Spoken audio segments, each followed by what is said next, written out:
ஓம் ஸ்ரீ கணேசாய நமக. ஓம் ஸ்ரீ மாத்ரே நமக. ஓம் அகம் பதார்த்தாய சிவாய பரமாத்மனே நமக. யா மாயா மதுகைடப பிரமதினி யா மாகிஷோன்மூலினி யா தூம்ரேக்ஷண சண்டமுண்ட மதனி யா ரத்த பீஜாசினி யா சா சும்பன சும்பதர்பதலினி யா சித்த லக்ஷ்மி பரா சாச்சண்டி நமகோடி முக்தி சகிதா மாம் பாது விஸ்வேஸ்வரி. ஓம் ஸ்ரீ குருப்யோ நமக. சதாசிவசமாரம்பாம் சங்கராச்சாரிய மத்தியமாம் அஸ்மதாச்சாரிய பர்யந்தாம் வந்தே குரு பரம்பராம். ஓம் சகனா பவது சகனௌ புனக்து சக வீர்யங் கரவாவகை தேஜஸ்வினாவதீதமஸ்து மா வித்விஷாவகை. ஓம் சாந்தி சாந்தி சாந்தி. ஹரி ஓம் தத்சத்.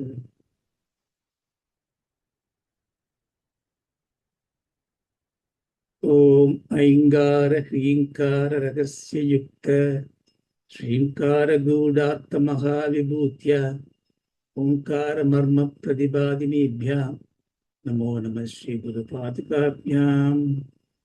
பிந்து திரிகோண வசிகோண தசார யுக்மம் மன்வஷ்டநாகதல சம்யுத ஷோடசாரம் ருத்ரத்ரயம் ச தரணீ சதனத்ரயம் ச ஸ்ரீசக்ரமே ததே உதிதம் பரதேவதயாः. பூமோஸ்கலித பாதானாம் பூமிரேவாவலம்பனம் त्वयि जात अपराधानां त्वमेव शरणं शिवे.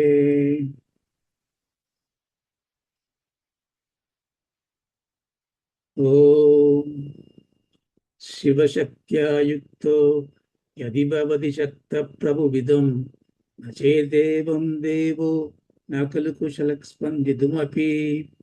अधस्त्वाम् आराध्यां हरिहरविरिञ्चादिभिरपि प्रणन्तुं स्तोतुं वा कथमकृतः पुण्यप्रभवति. तनीयां सम्पांसुं तव चरणपङ्क्तिर्भवं विरिञ्चिः सञ्चिन्वन् विरसेति लोकानविकलं. महत्येनं सौरिः कथमपि सकस्रेण शिरसा परः संश्रित्यैनं भजति भसितोद्दोलनविधिम्. अविद्यानाम् अन्धस्तिमिर मिगिरद्वीपनगरी जडानां चैतन्य स्तपकमकरन्द श्रुतिचरी. दरिद्राणां चिन्तामणिगुणनिका जन्मजलतौ निमग्नानां तंष्ट्र मुररिपुवरागस्य भवति. त्वदन्यपाणिभ्याम् अभयवरदो दैवकनक त्वमेका नैवासि प्रकटितपरा भीत्यविनया. भयात्रादुं तादुं बलमपि स वाञ्छादसमुदिगं शरण्ये लोकानां तदिति शरणम् एवं निपुणो. हरिस्त्वाम् आराध्य प्रणतजनसौभाग्यजननीं पुरानारी भूत्वा पुररिपुम् अभिशोभम् अनयत्.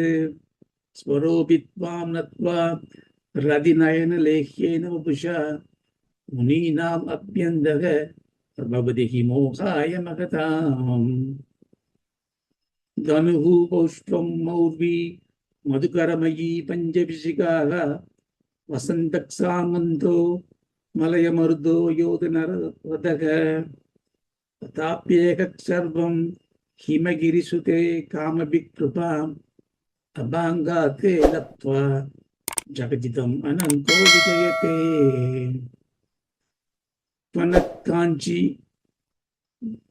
त्वनत्काञ्ची धाम करिकलभ कुम्भस्तनता परीक्षीणा मध्ये परिणत शरच्चन्द्र वदना. तनुर्भानान् पासं शृणुभिः तदा नाकरतलैः पुरस्ता आस्तां नः प्रमतिराहो पुरुषिका.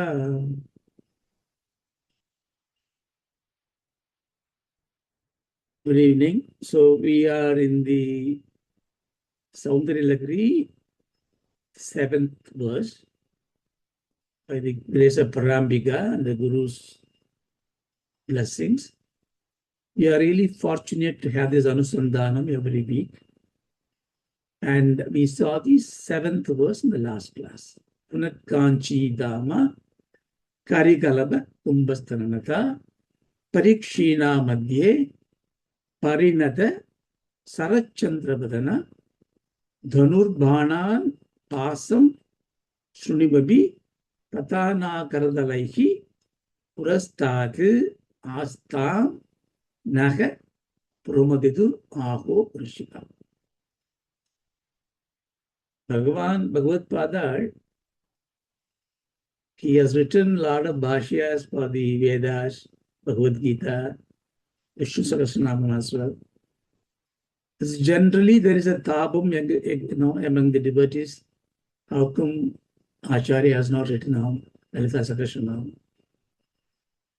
I think we can say the Soundarya is, in a way, the essence of Lalita Sahasranamam there.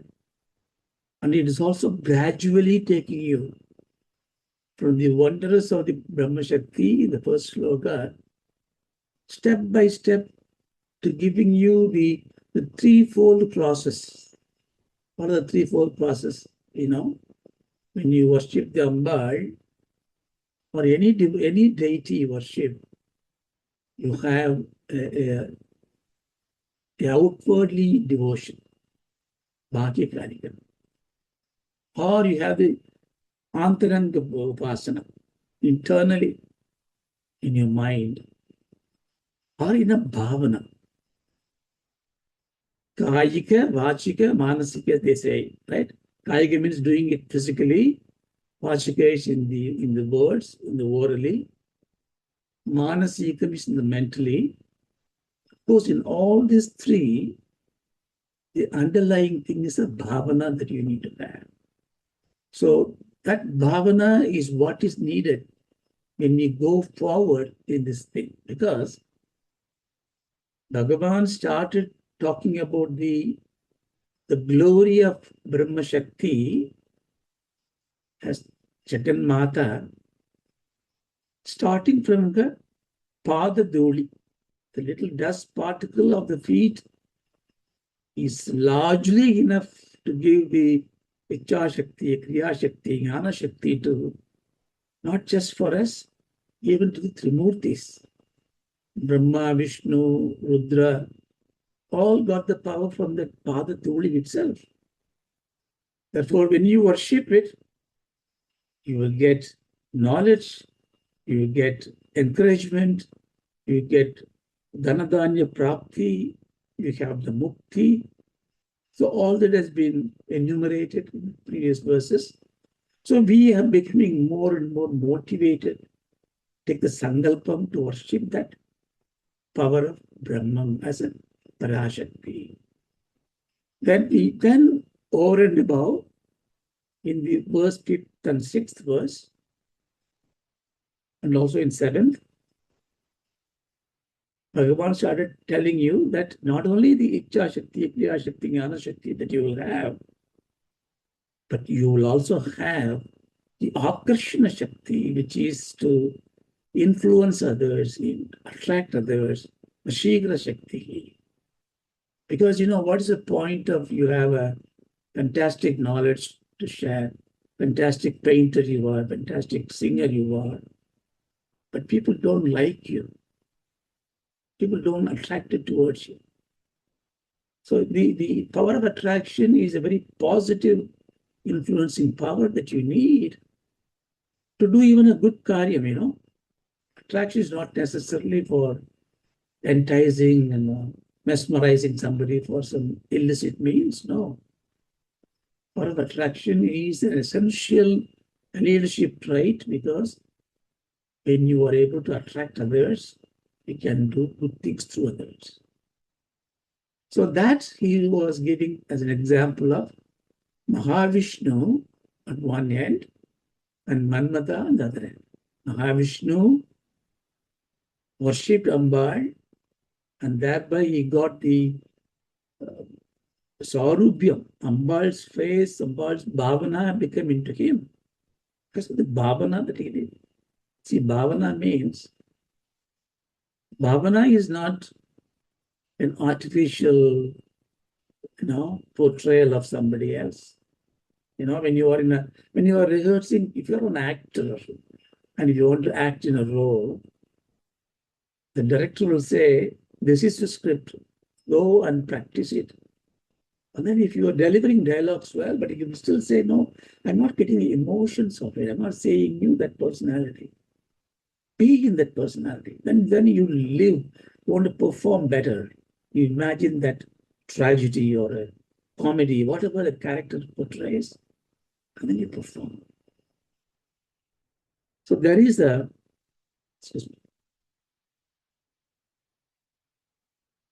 this kind of a commitment to go all the way. Even if you go to management schools, they will teach you about the creative management, visioning, thinking, Imagine what's going to happen. The imagination is, sadbhavana yadbhavati. Yadbhavana sadbhavana. See, the word itself, bhava means to become. Bhavani, existence, bhava. The suffix ana means a cause of, instrument of. So bhavana means it's an instrument of becoming that you want to be. So in this Shaktopasana, and also to understand the Soundarya Lahari further and deeper, we have to develop this bhavana shakti. It means you have to have the clarity of understanding, and you want to lend yourself with your heart and mind to be that devotee, to be absorbed in the description of Ambal. Plus, it's going to be a beautiful description of Sripuram, Sri Chakram, Ambal's Rupa Lavanyam. In the Matrubhava, remember that Ambal is a mother. So mother's beauty. So everything, when you think of it, when you have the bhavana inside, you become so close to this slogan. So when you're so close to it, you'll be very surprised. Even without a teacher, the meaning dawns to you. Because you're so close, it just becomes visible to you. So you must develop the bhavana. So in the eighth, in the seventh one, what did we saw? Amba has got a beautiful form. Of course, she doesn't show the bone abhayagasta, varagasta, but she with a wonderful body, with a beautiful eyes, Chandravadana, Kumbhasthana, and the hip, which is so little, so fainting, with a wonderful Vadyanam on that. The Vadyanam is making noise. That means he's coming, he's walking, his movement. So Ambal is coming. And we ask for it. So please come in front of me. So this is the Avahana Mantram, Dhyana Shlokam. So Ambal is ready. You see, it is not just enough for you to invoke a devotional power by your prayers, but you must have the capacity and the courtesy and the etiquette to receive what is coming. Because it is very simple to invoke God, because God is not something what is hiding from you. God is everywhere.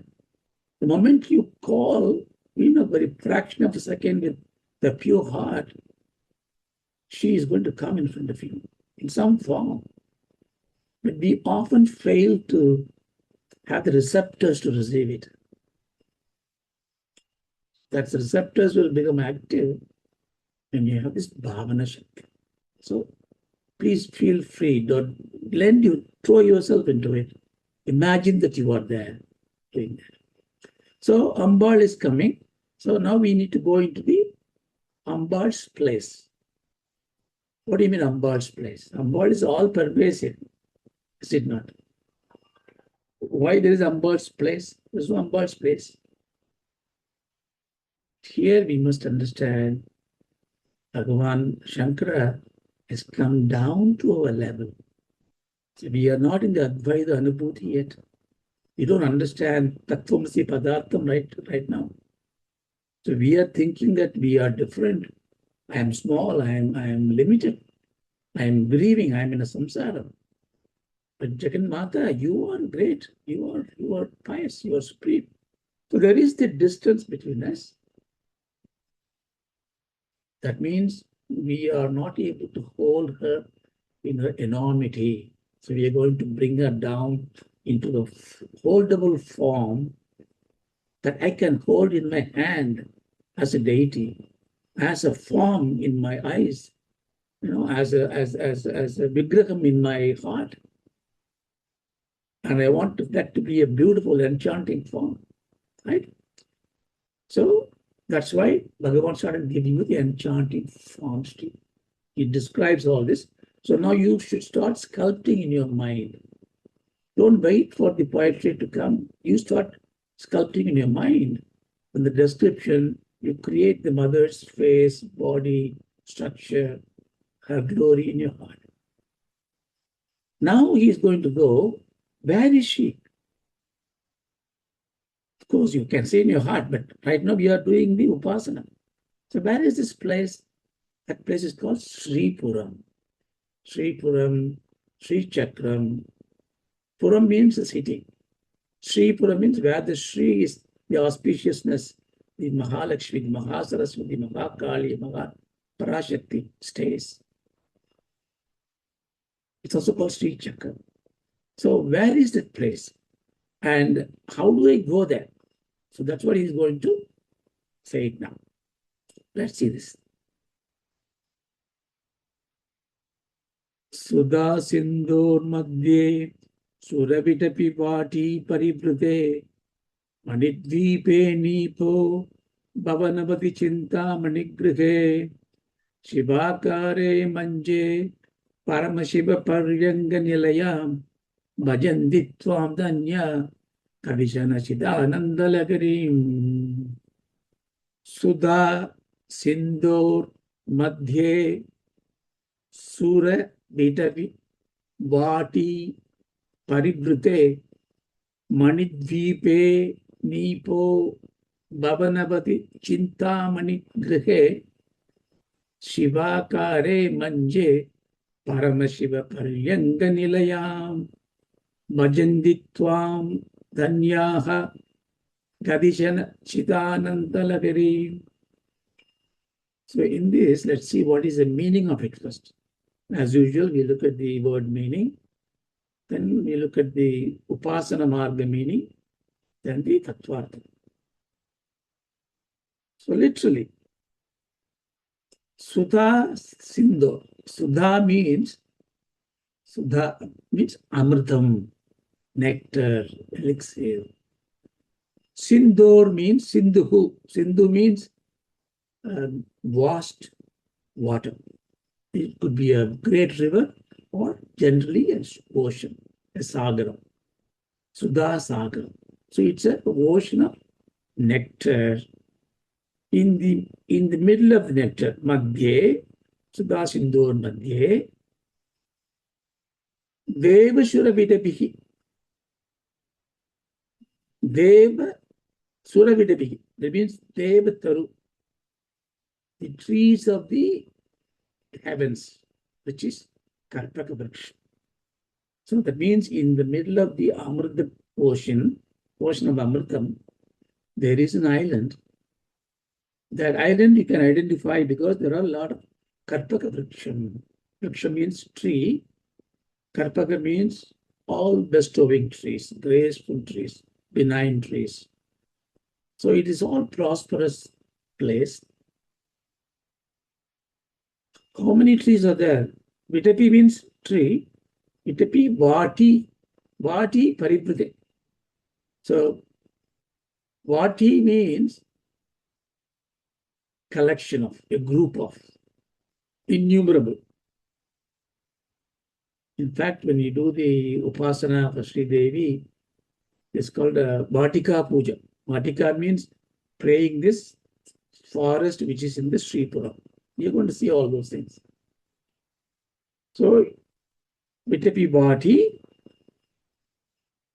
around that, maṇidvīpē. There is an island in the middle of the ocean of nectar. So now you are with me, yeah? You are imagining now. On that island, nīpa-upavanavati. Vāṭī means a big forest. Upavanam means just a manicured, landscaped garden. Okay? Upavanam means Nandavanam, a well-maintained place. It's a well-maintained garden of what? Nīpa. Nīpa means Kadampavanam. Kadampavanam is a particular tree, Marudam tree in Tamil. So the Kadambavana trees are there. Lots of trees. It is a beautiful garden it is. What is there? Cintāmaṇigr. Grihe. There is a griham, there is a house, a palace, which is made up of cintāmaṇi. Cintāmaṇi is not made out of just ordinary granites. It is made out of cintāmaṇi stones. Cintāmaṇis are precious stones. Mani means that you desire. Ishtam manishana, amum manishana, sarvam manishana. He said that Shanti Mantra. Mani. Cintāmaṇi means whatever you desire, you get it. If you get one small stone, that gives you the magical power to acquire whatever you want. But here, the whole palace is built on those cintāmaṇi stones. That means it is all bestowing to all at all the time. Then if you go into the griham, śivākārē mañcē. So there's a manjan, there's a beautiful cot, decorated cot. Decorated with Shivas, full of auspiciousness. In that cot, that bed is Sadashiva himself. Paramashima himself is like a bed. He is lying down on the bed. Parama-śiva-paryaṅka-nilayāṁ. Amba is sitting on top of the Paramashiva, as if he is reigning over him. How does she sit? Cid-ānanda-laharīm. She is Lahari. Lahari means what? Waves, floods. What kind of floods? Ānanda-laharī. What kind of Ānanda-laharī? Cid-ānanda-laharīm. Actually, the first 41 verses are called Ānanda-laharīs. But what Anandam it is? Cid-ānandam. What is Cid-ānandam? Satchidanandam. That means Brahma. He is absolutely, eternally blemishless, steadfast, blessing, bliss. So she's sitting there like that. Point here is the important point here. You are like that. tvāṁ, dhanyāḥ, katicana, bhajanti. Katicana means just very small, very rarely few people. Not many. It means only a very few people can come and worship you in that form.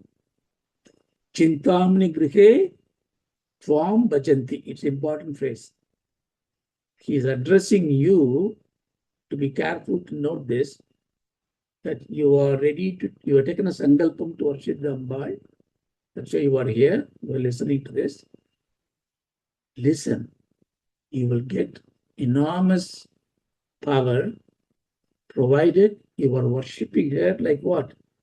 Cintāmaṇigr tvāṁ bhajanti. Whoever worships you as you are in the cintāmaṇigr.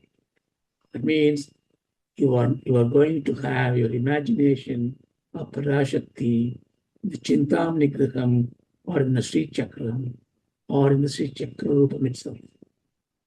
So therefore, this is the invocatory mantram, slokam to Sri Chakra Puja. Whether you do Sri Upasana, you take a upasana from somebody and do the puja or not, the very recital of Soundarya is equal to that. That is the power of these mantras. You see in the Lalita Sahasranamam, Sumeru Madhya Sringastha Srimannagaranayika Cintāmaṇigr Prihandastha Panja Brahmasanastida. Panja Brahma, the cot that she is lying, sitting, there are, cot has got 4 legs, right? And each leg is one devata. Brahma is one leg, Vishnu is another leg, Shiva in the Isanyam, and Rudran in the Isanyam, Vayu, Ishvaraha in the Isanyam. Who are these 4 people? We are going to see that. So they are holding this cot. Brahma is the Srishtikarta, Vishnu is the Samrakshanakarta, Rudran is the Samhara, Vayakarta, Ishvara is the Tirodhanam, one who hides everything else. So all these activities are what? They're activities done on behalf of Ambal. Sri Mada, Sri Maharaji, Srimas, Simhasaneshwari. Ambal is sitting in the Simhasanam and letting these devatas perform the creation, sustenance, samsara, daya, all that. So she sitting on the cot means all these activities are being supported by this. So this is the imagination you must have in your mind. So we are going to go search all the way, find the island, go into this graham. Is it not easy? Because very few can only go. That means either because not many people understand this, because if you don't know it, you will not search for it. Number one, therefore this is a very rare science, Paramarahasyam. Secondly, even if you understand it, you won't have the energy to go because you don't have the bhakti and shraddha. And if you have bhakti and shraddha, then you still keep going, but you don't have the capacity to contemplate because the chitta shuddhi, dhrida buddhi is not there. So suppose you have that also, then you become the rarest of the few. That means then you will just pass through, you will see everything else. So he's giving you a gentle warning and also giving you a gentle guidance. Be with the bhakti and shraddha. So this is the literal meaning. Now let us understand a little bit deeper on this. Sudhā-sindhō means a ocean of nectar. Has anybody seen a ocean of nectar? We don't. No, Because no. many things we don't see. Many things we don't see. Because our perceptions are very limited. But now we are sufficiently knowledgeable. We can understand there are things that we do not know, do not perceive.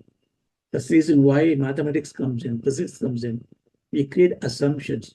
Let there be a gravitational force. Let there be a cosmological constant. There may be a speed of light. Then we assume things to find out what we do not know. So we have no question about what I don't know does not exist. No, what I don't know may exist. Right? Therefore, Amrita Sagaram exists. That's what the Veda says. But in fact, there are 7 oceans. One is called Lavana Sindhu, Lavana Sagaram. Lavanam in Sanskrit means salt. You know where the salt ocean is, right? If you go south end, 1 hour drive, you go to the beach, you got a sea. Everywhere you see the sea, the Sagaram that we have is Lavana Sindhu. In the Sagaram, is there a Dvipam? Yes. Dvipam means island. Is there an island in the Sagaram? Yes. It is called the Bhumi of Jambudvīpe. And when you do Sankalpam, you say Jambudvīpe, Bharatavarshe, Bharatkhande. The Jambudvīpe means this earth. The earth is in Lavana Sindhu. It is an island in a salty ocean. Okay. If you transcend this, maybe in some cosmic plane it is, there is an ocean which is full of sugarcane juice. Can you imagine that? Called Ikshu-Sindhu. So when you go there and drink it, it's all sweet. So there is an island in that Ikshu-Sindhu called Lakshadweepē. Lakshadweepē is an island where Lord Ganesha reigns. So he's sitting very close to the Bhumi, guiding us. Vigneshwara is there. That's why we worship him first. He's the first one. If you transcend that, you have what's called a sura-sindhu. Sura means, surabana means liquor, intoxicating liquor. So sura-sindhu is an ocean where it is full of intoxicating liquor. So if you go there, you get delusion, moham. If you transcend that, then there is an ocean called Gridho-Sindhu. Gridham means ajyam, ghee. It's the ocean of ghee. The Sura-Sindhu, there is a dvīpam called Salmala-dvīpam. In an ocean of ghee, it's called Kushadvīpam. There's an island there as well. Another world. If you transcend that, you will see the ocean of curd, Dadi-Sindhu. So sounds funny, but it is very interesting. This is Dadi-Sindhu. In that ocean, there is a Krauchadvīpam. There is an island there, and there is a god there. And when you transcend that, you go a little more subtler. You see Dadi-Sindhu. Dadi means curd. When you transcend that, you get a Jira-Sindhu, Milky Ocean, where Lord Vishnu is there in a Shraddha-dvīp. So Lavana-Sindhu, Ikshu-Sindhu, Sura-Sindhu, Gridho-Sindhu, Dadi-Sindhu, Shira-Sindhu. When you transcend the Milky Ocean, and there is an ocean full of pure drinking water, absolutely blemishless mineral water is there, a ocean full of water. Swadodga Sindhu. And so this is the 7 oceans which you can see, which you can elevate yourself and go through Krama Bhukti. But beyond these 7 oceans is this sudhā-sindhōr, this nectar ocean. So there you have the trees of Devatharu. Devatharus are Karpaka Vrikshas. So you transcend all these oceans, you've gone to some cosmic plane somewhere, and then you see this full of nectar, and then you focus your eyes and you see your island there, and the island is full of these wonderful trees, wish-giving trees. Why there are wish-giving trees? Because the trees are trying to see that you have come all the way because you wanted to have a good cappuccino, good drink, maybe you want some money, you want some material wealth, whatever you want. The moment you ask for it, you get that one, you'll come back to your life. It is testing your Shraddha. Let that be. The trees want to give me auspicious and let it be. I'm not going to ask for it. The moment I start asking for things which are compared to the Jaganmata is tiny in nature, so my focus is reduced. So that's why when you take this path of perfection, prayers, upasana, tapas, satsangata, nisangata, when you do all that, without your effort, good things will come to you. Of course, you take the good things, but don't go for it. Don't wish for it. Don't seek that. Don't have expectation of it. You work to accept your prarabdha karma Maybe you ask for a capacity to cope. Cope in happiness, cope in the sadness. Everything will happen well. So don't have the expectation. But this is the kind of a, lakshyartha we should take it. So why there is a karpaka friction? Because along the way, you are not going to be suffering, even though you're not reached the goal. Like going to Mount Kailash is very, very, very difficult to do physically. The moment you start enjoying it, it is the most beautiful journey to go. So like that, the pathway is full of this bliss. Okay. Then we talked about cintāmaṇigr. But can I just take a flight like this and go there and go down and see the flight of devotion? Yes, you can do. But the Puranas describe this in a lot more pictorial way. So there is a Brahmanda Purana. The Brahmanda Purana, Hayagriva and Agastya, they do the Sambhashana. The Sambhashana is deriving the glory of Ambalshi Lalita. Lalita Upakyanam is the text. There are lots of, from that Devi Mahatmyam comes in, a lot of Shakta texts come from that. And there, in one particular chapter, the last chapter, he explains this island, this Sripuram. See, now what happened now? We are just flying down. We saw the island now. We see this maṇidvīpam. We are descending into that. But then when you go there, it is encased in a lot of forts, a lot of gates. There are 25 concentric gates there. You can't go there unless you go and open the door and pass through that. And when you open the door, so there is a God there, gatekeeper there. You need to pray to him, ask for permission, and there is a kind of a authority down there who can give the license for that. And there is a God there to tell you, okay, this person is fit for purpose, he can go. So you need to get the toll sheet, all this ticked.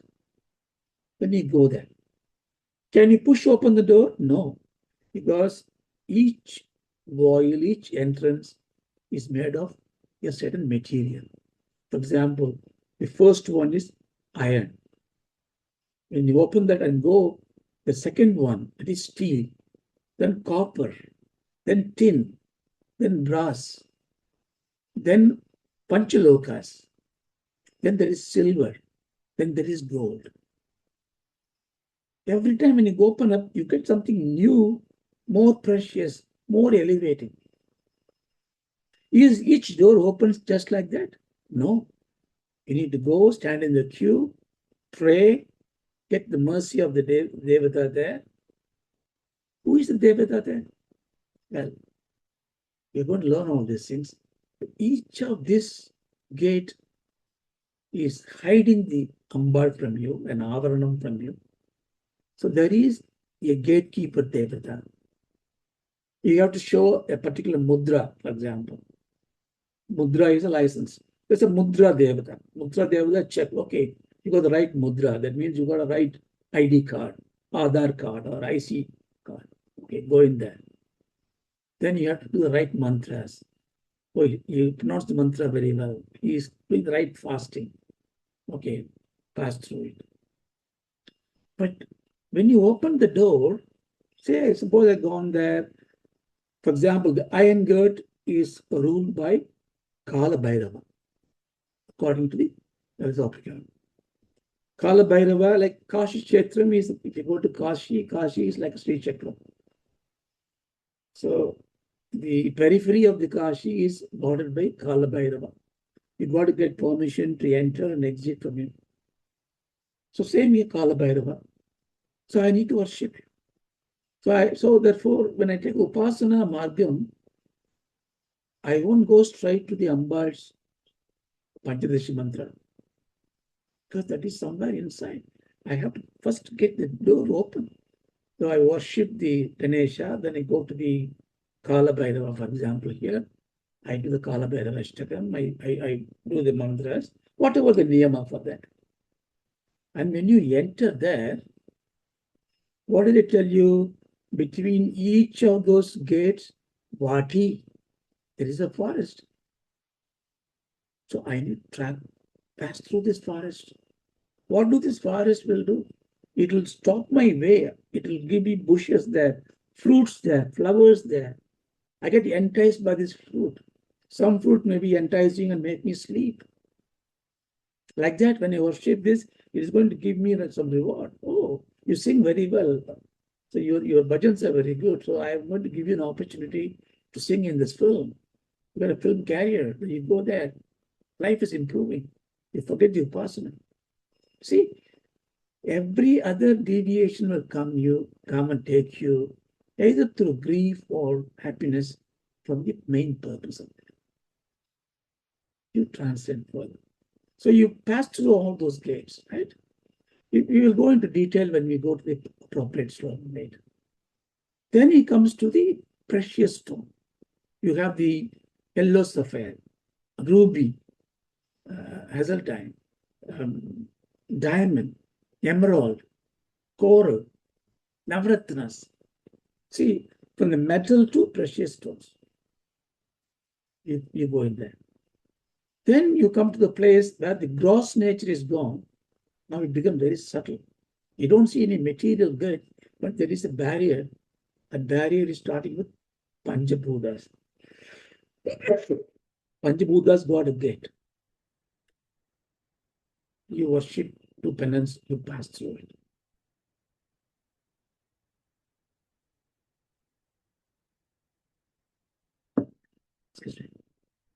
Then, when you go inside, then there is mind. There is a gate of mind. Mental essence of mind is there. Mind power is there. Now you can start imagining what it means to you. Then there's a Buddhi's gate. You have to transcend the mind gate and the Buddhi's gate. Then you need to transcend the Ahankara gate. Now you can think advance, in the Tattvartham, what is mind gate means. So when I do all this upasana as per the niyamam, some stage, I'm not proceeding further because my mind monkey is just stopping me go forward. It is telling me this and that. I have not transcended the mind. So you go back and refine your mind. You transcend the mind. Then mind is still. Mind is not jumping around. But the buddhi is not committing. Mind is the vacillating faculty. Buddhi is the determining faculty. Determination is not there. Your mind may be pure. Pure mind can be a weak mind also. Sometimes people say, oh, he's a very good person. Right? Good person is a good thing. But good person is only a necessity. But he must be a strong person. Without strength, goodness has no value. Without goodness, strength is weakness. You have to be a strong person. The strength comes from what? It will be a buddhi. Mind has to be pure. Buddhi has to be strong, decisive. So you transcend the buddhi. Then the last gate, 23, 24, 25. The three gates are called gates of Tejas. Surya Tejas, Chandra Tejas, and Manmada Tejas. What is Surya Tejas? When I transcend the buddhi, I get the cosmic intelligence. I get enormous understanding of it. But I can't hold it. So all this knowledge have to really converge into steadfast practice, nididhyasana. Cool like a cucumber. Control. Now when you see jnanam and bhakti are the two things the same. When you worship, that is not bhakti, that's the bhakti sadhana. Bhakti comes after the jnanam is attained. You may say, look, I go to the temple, I do the puja, I am very devoted. Well, I can say colloquially, yeah, you are devoted. Then when I really ask you, what are you devoted? What are you praying for? I want to pass the exam, get the promotion, get the job. Well, then it is not bhakti. It's a very good thing you do, a good trade you're doing. Ambal is a compassionate person, being. You are a transactional being. You had a very fair transaction. God bless you. You transcend that, but you understand the truth of nature, then you worship God just God's sake. You know everything now. Tattvamasi is realized. You know Aham Brahmasmi realized. You know that you are the Shivam, you are the Shakti, but you are constrained in the avidya. You know everything else. Now what is needed? Total surrender. That is bhakti. So Bhaktiman is one who has known the truth of the Vedas. Now he surrenders. He needs to teach nothing. He needs to know nothing. He needs to pray nothing. Just have to surrender. That happens when you go to the Manmada radiance. Why Manmada radiance comes in? Because Chandran and Suryan are giving you the knowledge on the steadfast devotion, bhakti. Manmada Tejas is the Akarshanam, Sankarshanam. Remember always, the power of influence is the power of Ishitvam, supremacy. The lordship is that you are able to control. If I put you in a prison, I take you home and say, come on, Sudhir, and then lock you in a room. I have the key. Am I controlling you? No, I may locked up you. And you are not a slave to me because you are not mentally attached to me. But if I have absolutely loved you, and you have similar prem to me, and then you have, oh, whatever he says, I listen, I say. That means you have Ishatva. That is what the Manmada Tejas is. So you transcend everything. When you go there, when you open the last gate, what you see is a Mahapadmadavi, Mahapadmavanam, a great lotus pond, you see. That means you have come to the inside of it, and there's a huge lotus pond. It is very poetic, right? But also there is a tattva you should see. Lotus pond contains what? Lotus. What does the lotus do? The sun comes, lotus blossom. When the moon comes, lotus goes down. It becomes very shallow. It closes itself. So Surya Tejas and Chandra Tejas is going to merely make this lotus blossom and cover it up, close it up. That is correct. But here, what I think I should say, that's when the lotus is blossoming, the lotus represents your jnana, your knowledge. You blossoming in knowledge. The sun is a Shiva Jnanam, Brahma Jnanam. So when you are there, you already reached the Shiva Jnanam. Otherwise, you can't be there. The Shiva Jnanam makes you blossom. You are radiating tejas. Right? When you transcend and go to the Chandra Tejas, Chandra Mandala, when you go there, what happened to lotus when Chandran comes in? It abides. It is not being dithering away, it is being submissive. That is bhakti. So this blossoming lotus is the paripurna jnanam. The closing lotus is paripurna bhakti, total sharanagati. So when you are there, therefore, when you cross this Mahapadmadavi, Adavi means the forest. Padmavanam, when you cross that one, you are already past all the struggles. You are Chitta Shuddhi, Jada Buddhi, Upasana, Bhajan, Parayanam, everything you transcended. You understood the knowledge. You understand Vedanta Jnanam. But with the Vedanta Jnanam, you are not becoming a Acharya, starting a school and collecting money for Kundalini yoga, $100 a day. No, you're not doing that. Because you are not a trained person. You are using that to enhance yourself, and then you become a true surrender, because now you are in the Atma-jnana state. Right?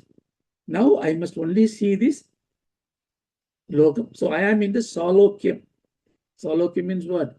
I am in the Ambal's lokam. Salokyam, samipyam, sarubhyam, sayujyam. This is the krama mukti, they say. Of course, in Advaitam we say Advaita Siddhi. That is very different. It's not confused with that. But here the krama mukti means you can go to the world of the God. If we can, so here you come to the world of the God. When you go to satsangam, you are in the world of the God at the entrance of it. Satsangatva, nisangatva. Samibhyam, then you go very near to that one. So now we are going to go near to this Amba. It's the same thing if you look at it in the tantric way, in upasana margam, what they do. So we imagine now everything outside, right? We went through cosmology and all this. So the upasana, when you do outside, it's called bhagyakasa. Bhagya means outside. Akasha means space. Kashi means light. Kashi means light. Akasha means it is without gap lights. Space is full of light. Hey, you say in space, no light. The sun has got a light. The dark, the night, there's no light in the space. No, that is wrong. Space is full of light. You don't see the light. You cannot see the light. You can only see what reflects light. When the sun comes in, the sun's light reflects the atmosphere.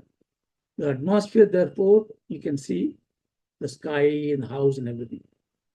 Even now, in the daytime, when you go to the space, the moment you cross the atmosphere, you must expect daylight, right? Because you're traveling in the daytime. The rocket will take you in 40 minutes, 1 hour, you can go beyond the atmosphere. It will be pitch dark. Why? Because full of light. But there is nothing there to reflect it. If a satellite goes, a star goes, you can see the star. But here in the earth, it is full of dust particles, therefore you can see the light. So, Akasham, I diverted, but anyway, Bahya Akasham means outside Upasana. The Kaulacharam method of Upasana is always outside. You have the Pratima, you have a Sharadapeetam, Saraswatipeetam, Kanchi Kamakodi, Kamakshi, Madurai Meenakshi, or at home there's a Sri Chakram. The Sri Chakram, there are lots of names for Sri Chakram.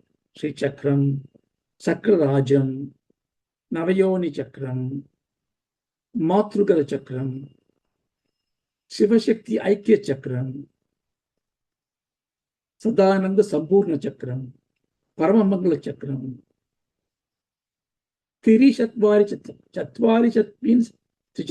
means 43 angled chakras. I say all this because when you read slokas, you get a lot of chakras name. Don't get confused. All the chakrams refer back to the Sri Chakram only. And one name for Sri Chakram is called Vyat Chakram. Vyat means Akasha Chakram. So coming back to this, so you worship outside. When you worship inside also there is a sky called Dakarakasam. Dakarakasam means the space within your heart. In your Hridaya Pundarikam, that means in your heart, lotus heart, there is a little space. Of course, in a physical heart also, there's a space there. Maybe they meant that, I don't know. But there's a bhavana, there's an imaginary hole there. And the space is where your consciousness is. So we are going to imagine that space is where Amba is residing. That is the center of the Sri Chakra. So the whole body is Sri Chakra. So the Sri Chakram therefore contains Shakti's movement. The Shakti is the Kundalini Shakti, which we saw in the last class briefly, which stays in my Mooladhara Chakram. Chakram is what? A plexus, an imaginary position where when the Shakti is imagine a current. The current goes through a cavity. Every current goes through a cavity. A copper wire or a copper coaxial cable or a fiber cable or a space. The cavity is there in the spinal cord and all this nervous system. So that when they combine together, it becomes a chakras. So the Mooladhara Chakram is where the Shakti is supposed to be residing. If somehow, if she's arose, if she's waken up, she may transcend through these chakras and go to her place which is in the heart. Then if she is still interested, we push her up, she may go up to the Brahmarandram, which is the head. Brahmarandram is a place where, when a young child is born, you will see the very soft corner here. Because that's the place where she communes, the baby communicates with the mother. So it's a different topic altogether. So the idea of Kundalini Shakti is to generate this power which is residing, because I only use 0.0001% of my power, means I want to use at least 1% of the power. The power is residing somewhere in my Mooladhara Chakram. Can I raise it up? You can't raise it up. Oh, I can go to the coach charge me 2,000 pounds, I can raise. You cannot. You can only prepare yourself to a free flow. You can do all the good things so that your internal organs or the internal emotional part, your psychic part becomes pure, and it starts flowing. Okay? So, without going too much detail into this, just for this purpose, this chakram comes to the Swadhisthānam, this Kundalini Swadhisthānam, which is in the abdomen, below the abdomen. That is called Agni Mandala. Agni means fire. Your digestive part, fire, your prana shakti fire, your memory fire, your speech fire, your excretion fire, your procreation power. Everything is in this Agni in your abdomen, in this Swadhisthāna chakra. So Kundalini suppose comes there for your upasana. What does it do? Ambal is what? Ambal is Himagiri Sute. She is the daughter of the snow mountain. She is full of cool atmosphere, full ambience. She calms down the Agni. When she calms down the Agni, your stresses go away, your gut feelings become pure. See, your thirst and hunger that you have is not for the body. It's for all for your prana. Sometimes you say, give me something to eat. My prana my prana is going. Why? Because prana is what eats. Prana is what drinks. That's the reason why, when I am dead, I don't even know I am dead, because suddenly my body is down there, people are crying at my body. I think I still exist because I don't die. But what is lifted? My prana shakti lifted me. So I look around for some time. Oh, okay, maybe I lost my body. I'll go somewhere else. But then I start hungry. I'm thirsty. But I have no mouth, no hand to eat. Then I look up to my children, my lineage. Can they give me some Shraddha Tithi? Will they give me something? Or I eat the light. The light is the finest material. I eat the light. I keep eating the light and looking for a new body. Then Amavasya comes in. I can't see the moon. Light is gone. I can't go to sun. Sun will burn me down because I don't have a physical body. So Amavasya, I look up to the children for the Tithi. That's the reason why, people who are eligible to offer Shraddha Tithi, Amavasya Tithi, must do it, because this feeds them.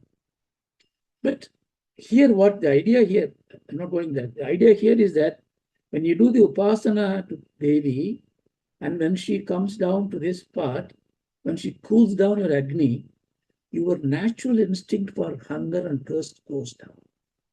That means you are able to have, that's the reason why we do upavasa. You are practicing to reduce your hunger, reduce your thirst. When I leave this body and I am in transit to a new body, I don't care if nobody feeds me because I can withstand because I have trained myself. So Shakti gives you that. Sanjeevatvam. Then it rises, still it rises. It comes to the heart. In the heart, when it comes to, it becomes, there is a Surya Mandlam. Surya is hot. But Ambal is a Kameshwari. She covers the Surya and makes the Surya also to be cool. So you have this spontaneous knowledge, Eureka moment. You get so much excitement. You understand the Brahmajnana, but you are still in control. Still goes up. You still continue to persist. And it goes up to the Brahmarandhra. After that, it cannot go. You know, people say when you practice that, Ramakrishna Paramahamsa says, no, once you get this, if you bring it above that, you will not live in this world more than 2 weeks because it will go away. Okay? That's the reason why we don't need to know all these things. I'm just telling you for rasam, for information. So when it goes there, it just turns around like an umbrella, and then it pours a nectar of amrita, nectar of rain of nectar. So every part of your body, every cell, every emotion is soaked in that bliss, and you become inexplicably joyful. You don't know reason. You are so joyful. Everything is happy for you. So when you are happy, you are always living forever. So that is a kind of a thing. Is Tatparyam is given in this one. So let's look at the Tattvartham for it. So this four, the room, the cot was there, the 4 legs of the cot. Brahma is the Srishti, Vishnu is the Sthiti, Rudran is the Samsara, Ishvara is the Tirodhanam, hiding it. Above that is Sadashivam as a bed himself. Why? How does it come? How does it come about it? See, there is only one Brahma. Everybody understand, everybody accept that. Vedantam takes from the Brahman the Maya Shakti. Brahman and Maya. When the Maya comes in, Brahma is called Shivam and Shakti. So the Parashakti is Brahma Shakti. But other mothers like Shaivam, Vaishnavam, Shaktam, for our understanding, further they decompose that. This Maya Shakti, called Shuddha Maya, what does she do? She creates Shivam, that which doesn't move, a Shakti, which creates all these things. So there's a Shivam and Shakti. Then there's a Shiva Shakti. See the order? Shivam, Shakti comes from Shivam. Then Shiva and Shakti as 2 individuals unite together for Shiva Shakti. It's called Sadashivam. From there is the Ishwaram comes in. The Ishwaram comes in Sri Vidya Tattva. The Sri Vidya Tattva, what does it do? For the whole creation of Leela, it needs a department for creation, a department for maintenance, a department for dissolution. Ishvara takes care of the hiding, Sadashiva takes care of the grace. Tirodhanam and Anugraham, they are taken care of. So, Brahma, Vishnu, Shiva, Rudra.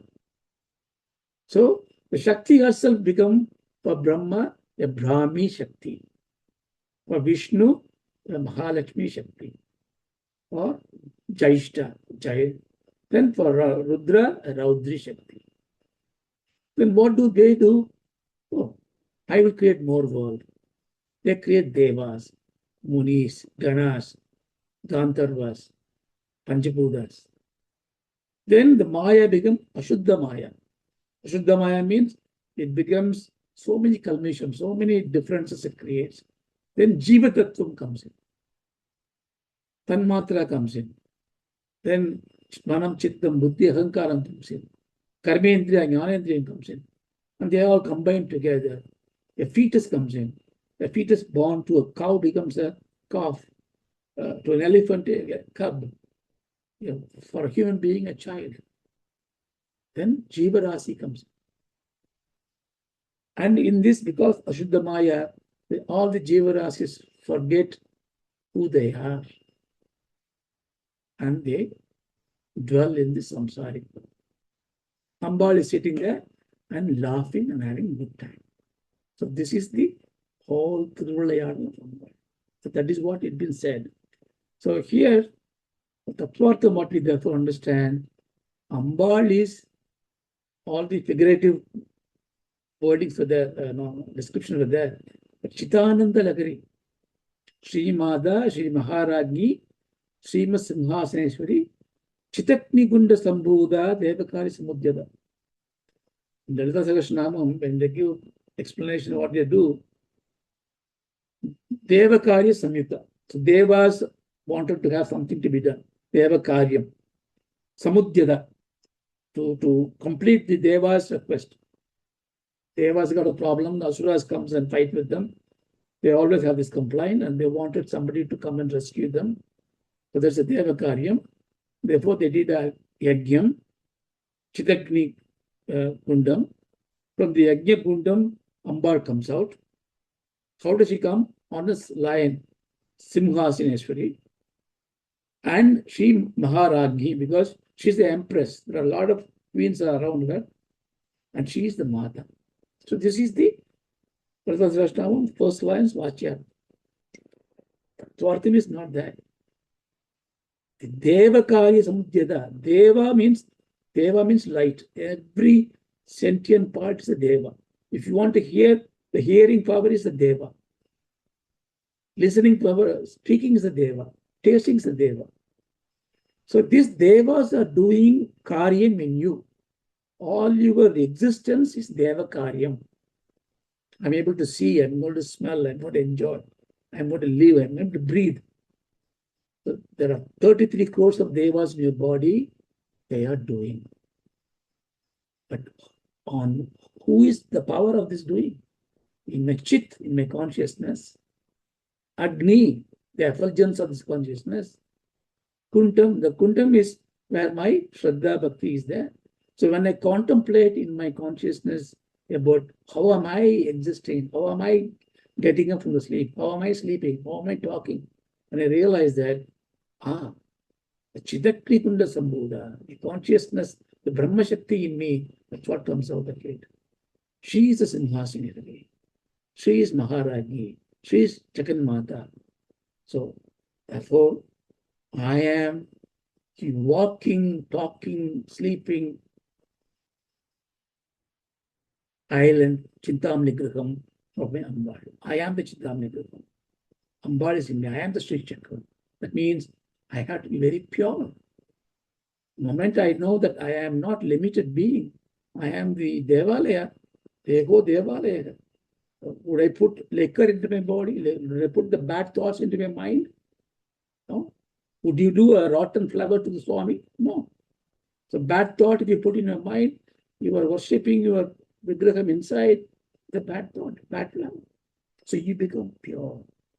So this is the Tattvartham of it. So the self-upasana is the highest form of upasana. But it does not mean you can go straight there not doing all this, because you have to do this recitation of these shlokas and doing this mantra-upasana, puja, so that slowly you develop into that.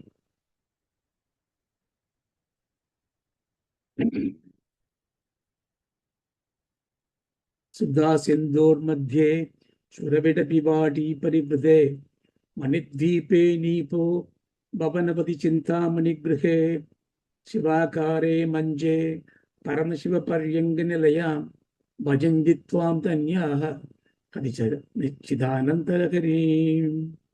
Om asudoma sadgamaya tamasoma jyotirgamaya mrityoma amritangamaya. Om shanti shanti shanti. Harihi Om Tat Sat. Brahmarpanamastu.